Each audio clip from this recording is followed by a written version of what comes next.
What if the very essence of playoff basketball, the brutal, unyielding physicality that defines champions, is slowly being chipped away, leaving us with a softer, less visceral game? That's the burning question igniting the NBA landscape, sparked by a Boston Celtics star who didn't mince words about the Oklahoma City Thunder's perceived foul-happy approach during their recent title run. But the Celtics story isn't just about the evolving rules of engagement. It's a high-stakes drama unfolding on multiple fronts, from the strategic chess match of the trade deadline to the inspiring, defiant return of a franchise cornerstone. Tonight, we're diving deep into the heart of Boston's universe, uncovering the raw truths, the calculated risks, and the sheer willpower driving one of the league's most storied franchises. The roar of the crowd, the squeak of sneakers, the thunderous clash of bodies. That's the symphony of playoff basketball we've come to cherish. Yet a prominent voice from the Boston Celtics locker room has dared to question the harmony, suggesting that the Oklahoma City Thunder, in their relentless pursuit of glory, leaned a little too heavily on the whistle. This isn't just a casual observation. It's a pointed critique, hinting at a broader concern within the league. Is the physical threshold for what constitutes a foul in the playoffs becoming increasingly lenient, blurring the lines between aggressive defense and outright obstruction? Our Celtics insider, a player whose sweat and grit have painted countless canvases on the hardwood, didn't stop there. He went on to articulate a sentiment many fans and analysts whisper in hushed tones, that the overall level of physical allowance in the postseason has softened, creating an environment where the truly rugged, grinded-out style of play is being legislated out of existence. Imagine the frustration, the sheer indignation of a player who has trained his entire life for the crucible of the playoffs, only to find the rules of engagement shifting beneath his feet. This isn't about sour grapes, it's about the integrity of the game. When a team feels they're battling not just their opponent, but also the officiating, it fundamentally alters the competitive landscape. Are we witnessing a subtle but significant transformation of the NBA playoffs, moving away from the bruising battles of yesteryear towards a more sanitized, free-flowing affair? If so, what does that mean for the legacy of teams built on defensive tenacity and relentless pressure? The Celtics, a franchise steeped in the tradition of hard-nosed basketball, understand this dynamic perhaps better than anyone. Their stars' comments aren't just a jab at the Thunder. They're a rallying cry, a demand for consistency, and a return to the robust, physical brand of basketball that has historically defined championship contenders. This isn't merely a debate about fouls, it's a philosophical clash over the very soul of the game, and the Celtics are making their stance unequivocally clear. But the Celtics' narrative is far from one-dimensional. As the trade deadline looms large, a different kind of intensity grips the front office. The high-stakes poker game of roster construction. ESPN insider Bobby Marks, a man whose insights into the league's financial intricacies are legendary, has dropped a bombshell. The Celtics trade deadline strategy will reportedly revolve around Portland Trail Blazers guard Anfernee Simons. Now, why Simons? It's a question that cuts to the heart of modern NBA economics.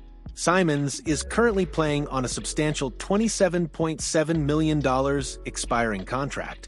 For a team like the Celtics, already deep into the luxury tax, this isn't just about acquiring talent.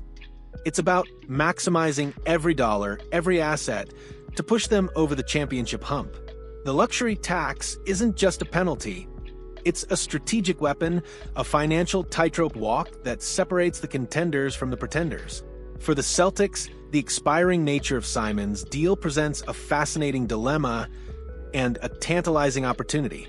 Do they view him as a missing piece, a dynamic scorer and playmaker who can immediately bolster their rotation and provide that extra offensive punch? Or is he merely a valuable asset, a salary-matching piece in a larger, more complex transaction designed to bring in an even bigger fish?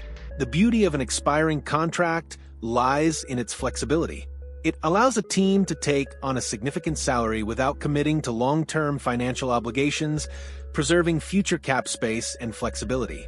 This is the kind of intricate dance that general managers live for, weighing immediate impact against future planning, talent acquisition against financial prudence. Mark's analysis suggests that the Celtics are meticulously evaluating how to fully leverage their luxury tax position. This isn't about avoiding the tax. It's about ensuring that every dollar spent, every penalty incurred, directly contributes to their championship aspirations.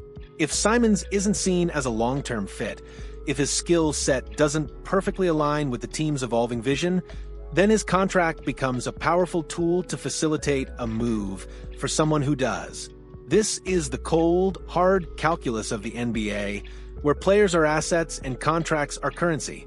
The trade deadline isn't just a date on the calendar. It's a crucible where championship dreams are forged or shattered, and the Celtics, with Anfernee Simons at the center of their calculations, are preparing for a pivotal moment.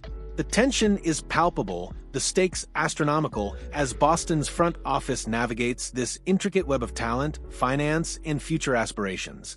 Yet, amidst the strategic maneuvering and the debates over officiating, there's a story unfolding that transcends the X's and O's. A narrative of human resilience that inspires and captivates.